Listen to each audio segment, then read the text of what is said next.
Grabe mga kabubog, oh. Pagmasdan nyo ring babaeng baklasera, ano?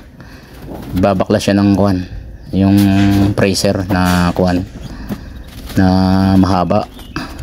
Ay grabe mga kabubog, sobrang lakas nitong babae na to. Mag-isa lang siya dyan mga kabubog, nasa Kumampayan, nasa gitna pa ng kuwan, ng terek ng araw, terek ng araw. Pero pagmasdan nyo mga kabubog mabuti, paano niya tatapusin yung tatlong mahahabang bracer na yan.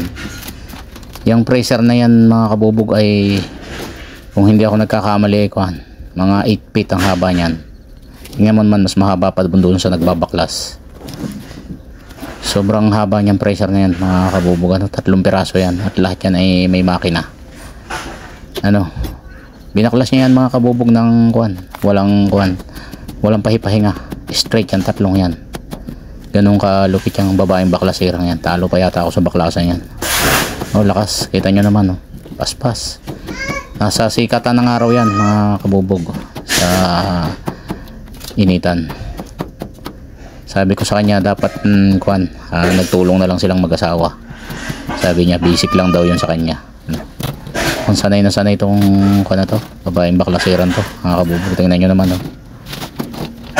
Bihira na lang ang mga babaeng ganito mga kabubog, napakalakas, oh. Hindi nga ito kaya ng mga basta-bastang lalaki lang dyan, eh.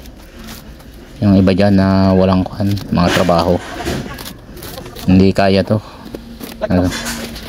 Yung mga lalaki dyan na walang trabaho, tapos yung anak walang pambili ng gatas, tapos nangungutang sa'yo, hindi kaya tong trabaho nito, babaeng baklasera na to. Ayan, oh. Grabe, oh. Maso pa ang gamit. Ay grabe ang lakas, oh. Maso yan mga kabubog, ang bigat yung maso na yan, oh. Ayan, oh. Lakas, oh. Talsik ang takip. Ala, sige, hataw doon, hataw dito, oh. Yan, ito na yata yung pangalawa mga kabubog, kung hindi ako nagkakamali. Pangalawa na nga. Ayan, tinitira niya yung pangalawa, natapos na niya yung yung una. Tinanggal ang makina, hinahataw-hataw yung ilalim, ay yung kabilang gilid. Ayan, oh. Nagkukan pa yan mga kabubog, nagre-receive pa ng kalakal yan, oh.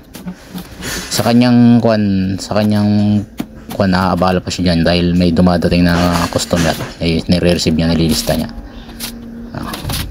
Lakas, oh.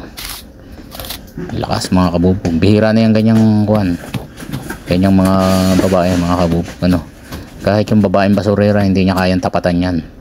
Yung lakas na yan, no? Wala pa akong nakitang ganyan sa mundo ng oh, lakas, grabe. 3 bracer mga kabubog, 8 feet ang haba, 3 sunod-sunod yung yan, tinira yan, walang yan, walang paltos yan, walang pahipahinga yan, no? Oh. Yan, lakas, oh. Yan. Yan, bawal kasing bilhin yan sa mga junk shop yung na yan, yung mga rep na yan. Kaya bago dalhin sa junk shop, pinabaklas muna.